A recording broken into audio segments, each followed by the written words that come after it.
अगर हम बात करते हैं समाज में आज बड़ी बड़ी बीमारियां जिसमें व्यक्ति का लाखों रुपए लगता है, उसमें एक है किडनी फेल, एक है लीवर फेल, एक है कैंसर और एक है हार्ट प्रॉब्लम।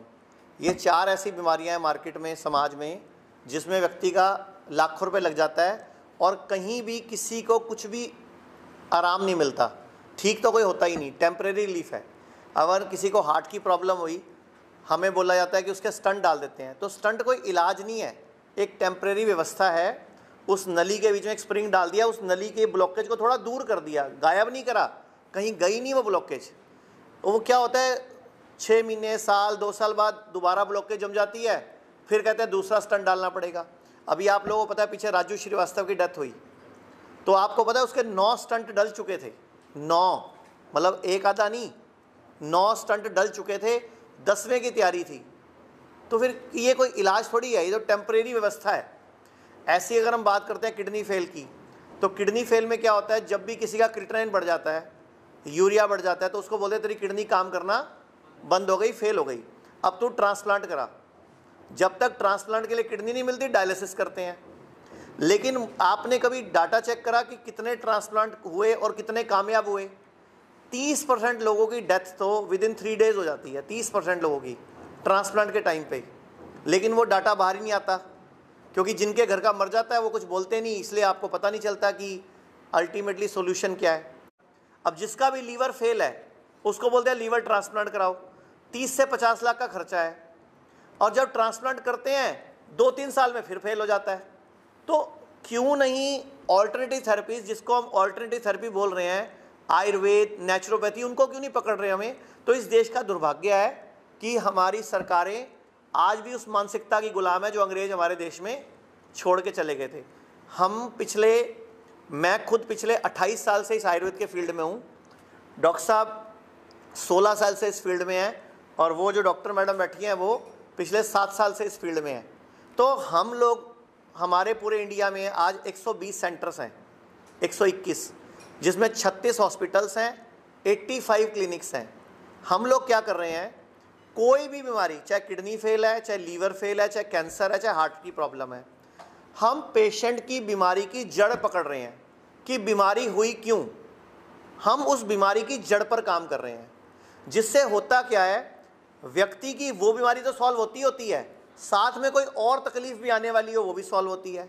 जबकि मॉडर्न पैथी में, जिसको अंग्रेजों की पैथी बोलते हैं हम लोग, उसमें बीमारी पर काम होता है, सप्रेशन पर काम होता है, ठीक करने पे काम नहीं होता। मैं आप ही लोगों से सवाल पूछता हूँ, मुझे किसी एक बीमारी का नाम बताओ जिससे किसी एक दवाई का नाम बताओ जिससे कोई एक बीमारी ठीक होती हो। मॉडर्न पैथी की एक सिंगल भी दवाई नहीं है जिससे एक भी बीमारी ठीक होती हो।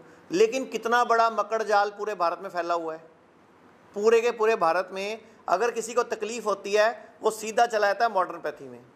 तो अब वक्त आ गया इंटीग्रेशन का, कि सबको जो जिस पैथी का अच्छा है उसको जोड़ दिया जाए। इसीलिए हमारे हॉस्पिटल का नाम भी hospital and institute of integrated medical sciences है। मतलब आयुर्वेद भी, नेचुरोपैथी भी, होम्योपैथी भी और एलोपैथी भी। एलोपैथी का हम सिर्फ डायग्नोसिस यूज़ करते हैं या इमरजेंसी यूज़ करते हैं, बाकी हम मैनेजमेंट के लिए आयुर्वेद और होम्योपैथी और नेचुरोपैथी को यूज़ करते हैं। और रिजल्ट ऐसे हैं कि हम आपको सैकड़ों पेशेंट से मिलवा सकते हैं, हम आपको डाटा दे सकते हैं। अभी हमारे हॉस्पिटल में इस टाइम भी 24 पेशेंट एडमिट हैं। आप चाहो जिससे भी चाहो मिल सकते हो। कैंसर के, किडनी फेल के, लीवर फेल के, हार्ट के पेशेंट एडमिट हैं। आप उनसे पूछो उधर गए थे क्या हुआ, इधर आए थे क्या हुआ। मैं इसीलिए यहाँ कोई पेशेंट नहीं बिठा रहा हूँ ताकि आपको ये ना लगे हमने किसी को पहले से तैयार करके बिठा दिया। आपका जिससे दिल करे उससे सवाल पूछ लेना, जिससे दिल करे उससे अपनी मन की सारी निकाल लेना, ताकि आपको एक्चुअल में तसल्ली हो। ये अभी हमारा छोटा हॉस्पिटल है, मुंबई वाला 150 बेड का। मेन हमारा हॉस्पिटल सबसे बड़ा जो है वो दिल्ली के पास मेरठ के बॉर्डर पे 1000 बेड का, जो एशिया का सबसे बड़ा इंटीग्रेटेड हॉस्पिटल है। उसको हमें वर्ल्ड बुक ऑफ रिकॉर्ड की तरफ से एशिया के सबसे बड़े का अवार्ड भी मिल चुका है। उसमें हम यही 4 बीमारियां, cancer, kidney fail, liver fail और हार्ट के पेशेंट पे काम कर रहे हैं। कि बीमारी कोई भी हो, बीमारी की जड़ पर काम करो। कि जैसे हम महाराष्ट्र में बैठे हैं तो महाराष्ट्र सरकार से आप लोग अपील करो, हमारी तरफ से, आपकी तरफ से भी होनी चाहिए, जितने सरकारी कर्मचारी हैं इनके कार्ड बने होते हैं वो सिर्फ एलोपैथी में चलते हैं, कहीं और नहीं चलते। जबकि राजस्थान सरकार, दिल्ली सरकार, हरियाणा सरकार और केंद्र की सरकार दिल्ली में वो कार्ड अब दोनों जगह चलने लग गए हैं, आयुर्वेद में भी चलने लग गए हैं और एलोपैथी में भी। तो हमारी डिमांड ये है कि महाराष्ट्र सरकार को भी ऐसे करना चाहिए कि वो कार्ड आयुर्वेद में भी चले, एलोपैथी में भी चले। एक सरकार ने जारी किया है वो सिर्फ एलोपैथी में चलता है। और दूसरा जो आयुष्मान योजना है देश की, वो आपके यहाँ दीनदयाल के उसके ज्योतिबा फूले कुछ नाम से है आपके यहाँ योजना, तो वो योजना में भी जो कार्ड है 5 लाख का गरीब आदमी का, वो एलोपैथी में चलता है, महात्मा ज्योतिबा फूले। तो वो मैं रिक्वेस्ट करूंगा कि वो कार्ड दोनों जगह चलना चाहिए, आयुर्वेद में भी। सरकार का पैसा बचेगा एक तो, क्योंकि आयुर्वेद में इलाज सस्ता है। जैसे मान लो किसी को डॉक्टर ने बोला घुटने बदलने पड़ेंगे, तो घुटने बदलने का कम से कम खर्चा 1.5 लाख का है। आयुर्वेद में 30-40 हज़ार में जानू बस्ती से वही घुटना ठीक हो जाता है। हमारे पास सैकड़ों पेशेंट है घुटना ठीक हुए, ऑपरेशन की जरूरत ही नहीं होती। ऐसे आंखों का ऑपरेशन का वो कार्ड चलता है आयुर्वेद में, अक्षय तर्पण से आंखों का ऑपरेशन की जरूरत ही नहीं है। रीढ़ की हड्डी का ऑपरेशन करते हैं आयुर्वेद में, पृष्ठ वस्ती है। मतलब जितना एक होटल में रोज रहने का खर्चा है उतने में तो हमारा सारा इलाज हो जाता है। मतलब रहना भी उतने में, खाना भी, पीना भी, साथ में थेरेपी भी, डॉक्टर की फीस भी और साथ में उसके नर्स की फीस भी, उस पूरी फीस में सब कुछ इंक्लूड है। मतलब इतना सस्ता है आयुर्वेद। और सबसे बड़ी बात है सारे हेल्थ इंश्योरेंस भी चलते हैं अब तो वो और भी फ्री हो गया आपका। तो वो आयुष्मान योजना में आयुष तो है ही नहीं, मान पता नहीं किस बात का है।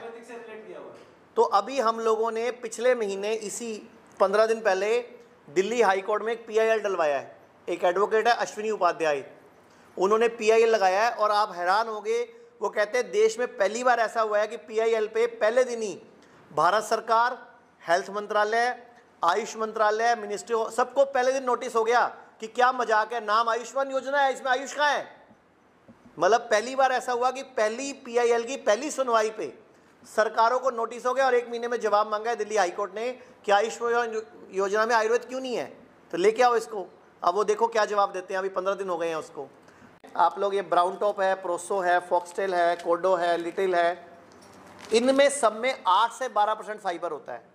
जबकि मैंने बताया गेहूं में कितना है, 1%। अब आप बताओ गेहूं खा के शुगर होगी कि नहीं होगी? ये खा के शुगर ठीक होगी, लेकिन ये हमारे अपने अनाज है जिनसे हमें छुपा दिया गया। अब आप बताओ ये गेहूं भारत में लाया कौन? 1960 से पहले गेहूं भारत में साल में सिर्फ 1 से 2 महीने खाया जाता था। आज पूरा साल 24 महीने, 12 महीने और 24 घंटे जब आपको भूख लगती है गेहूं की रोटी खाते हो आप।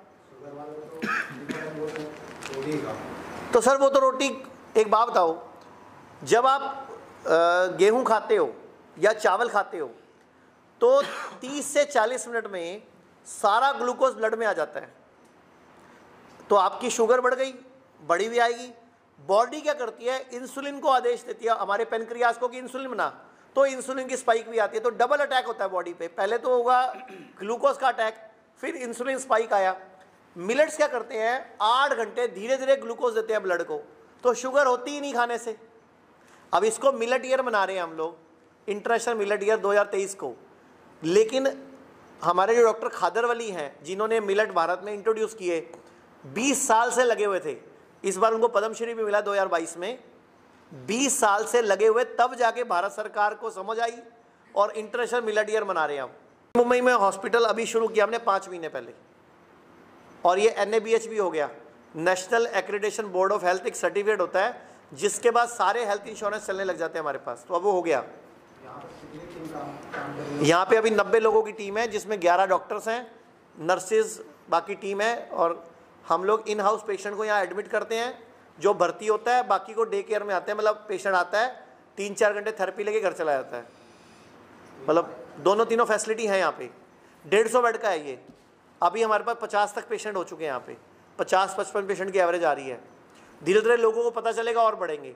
इसके उद्घाटन की फाइल लगाई हुई है, शिंदे जी को बोला हुआ है उद्घाटन करो, उन्होंने यस तो कर दिया मुंह से कि मैं कर दूंगा, लेकिन अभी डेट नहीं दी है।